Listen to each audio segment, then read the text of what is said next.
আসসালামু আলাইকুম। কেমন আছেন সবাই? আমরা আলহামদুলিল্লাহ ভালো আছি। এই তো সকাল সকাল মাহাদিরা নিয়ে কোলে নিয়ে কাজে লাগিয়ে পড়লাম। তো মাহাদিরে নিয়ে ড্রেসিং টেবিলের এগুলো একটু পরিষ্কার করতেছি, আর বারবারও আমার হাত থেকে এইটা ওইটা কায়দা নিতেছে। তো দেখি কতটুকু কি গুছাইতে পারি, না হলে হয়তো বা হারে মাহাদি ঘুমাইলে তারপর হয়তো বা করতে হইব আর কি। প্রথমে একটা রিকোয়েস্ট করে রাখি, পুরো ভিডিওটা দেখবেন স্কিপ না করে, হয়তো বা কোনো না কোনো অংশ ভালো লেগে যেতে পারে। তো মাহাদিরে নিয়ে রেডি হয়ে যাইতেছি মেয়ের স্কুলে। বাজারে একটু কাজ ছিল, তো ভাবলাম যে মেয়ের সাথে একটু দেখা করে আসি। তো ছোটো মেয়েও আমার জন্য অপেক্ষা করতেছে, ওরা নিয়ে আসবো আমার সাথে।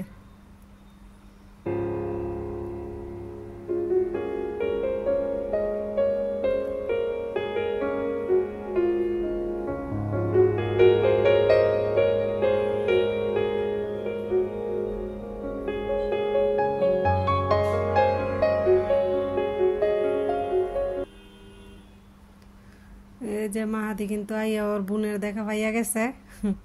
অনন্যার কোলে ওইটা হ্যাঁ খুশি। তো স্কুলে আইয়া মানুষজন দেখে খালি এদিক সেদিক তাকাইতেছে যে এগুলা কি দেখতেছে, হ্যাঁ কি এত মানুষ বা এত রাওয়ারাই কথা। কারণ হ্যাঁ তো বেশিরভাগ সময় বাসায় থাকে, বাইরে বের কম হয়, তো এত লোকজন দেখলে হ্যাঁ চুপ করে থাকে।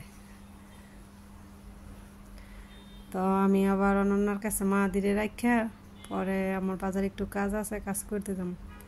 তো এদিক দিয়ে দেখতেছি আইলাম আবার অনেকগুলো লোক একরকম ড্রেস পরা কি যেন একটা করতেছে। পরে বুঝতে পারলাম যে অনেক রকম ফলের চারা স্কুলে দিতেছে আর কি।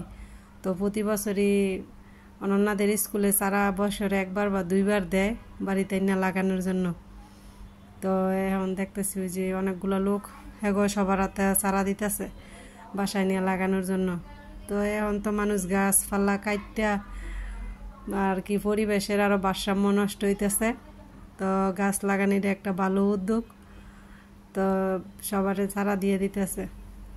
তো বাজারে গেছি, ভাবলাম যে প্রয়োজনীয় কিছু কিছু জিনিসের দরকার আছে, তো সেইগুলা সাথে করে নিয়ে যাই আর কি। তো সেইগুলাই আবার আমি কেনাকাটা করে নিয়ে আসছি।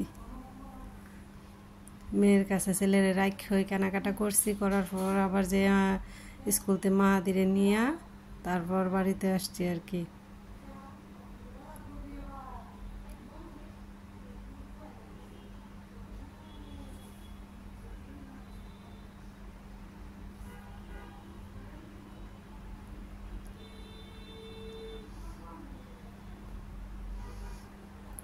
তো এদিক দিয়ে আমি আবার ইলিশ মাছ বের করে নিলাম। মিষ্টি লাউ দিয়ে আজকে ইলিশ দিয়ে রান্না করব।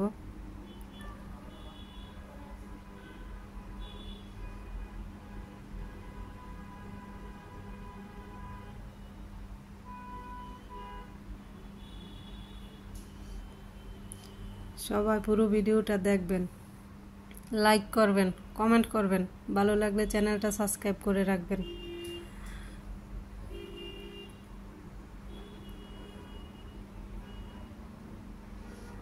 এই তো এদিক দিয়ে মিষ্টি লাউ আর ইলিশ মাছের তরকারি হইতেছে। তো রান্না বাড়া শেষ করে এখন ভাবলাম যে চুলাটা ক্লিন করে নিই। চুলাটা আর কি প্রতিদিনই পরিষ্কার করি, কিন্তু এই যে গ্যাস যে ইগুলো দিয়ে বের হয় এই যে এটা খুললা পরিষ্কার করবো, এটা তো আর ডেলি ডেলি খুললা পরিষ্কার করা হয় না। তো মনে হইতেছে যে ময়লা হয়েছে এটার নিচে দিয়েও, তো এটা ক্লিন করবো। তো চুলাটার বয়স হয়েছে অনেক, এখনও মাশাআল্লাহ অনেক ভালো আছে। আর কতদিন যাইব জানি না, কত বছর যাইব। তো চুলাটা কিন্তু খুবই টিকসই হয়েছে।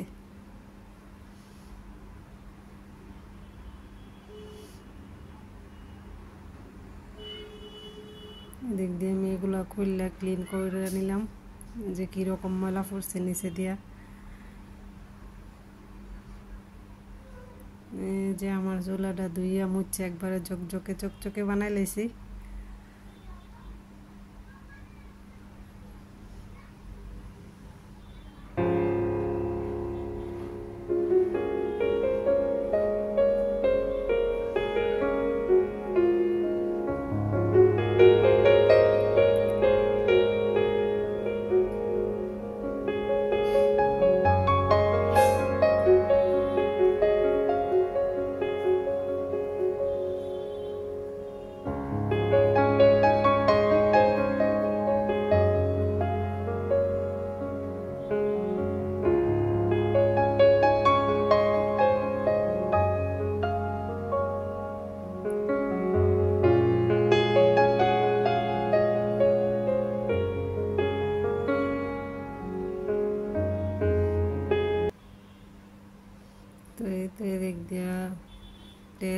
বাসন ধুইয়া পরিষ্কার করে নিছি। তো ভাবতেছি যে এই কর্নারটার একটু নতুন করে সাজামো। তো এদিক দিয়ে আমার মা পেঁয়াজ মরিচ শসার কি কি কাটটা কুটটা নিতেছে মুড়ি মাখানোর জন্য। তো মুড়ি মাখামো আর কি। তো সবাই ভালো থাকবেন, আমাদের জন্য দোয়া করবেন, আর আপনাদেরকে যাতে ভালো ভালো ভিডিও উপহার দিতে পারি সেই চেষ্টা করব। আপনারা সবাই পাশে থাকবেন।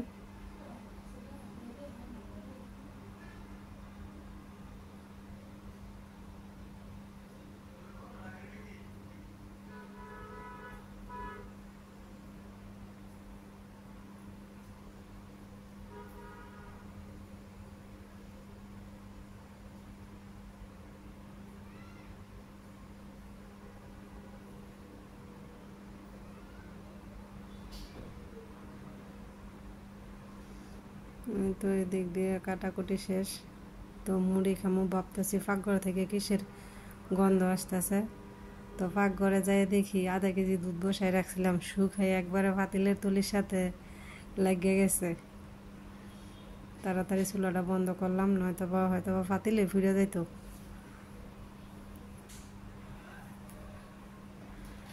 তো এদিক দিয়ে মুড়ি মাখাই নিতেছি।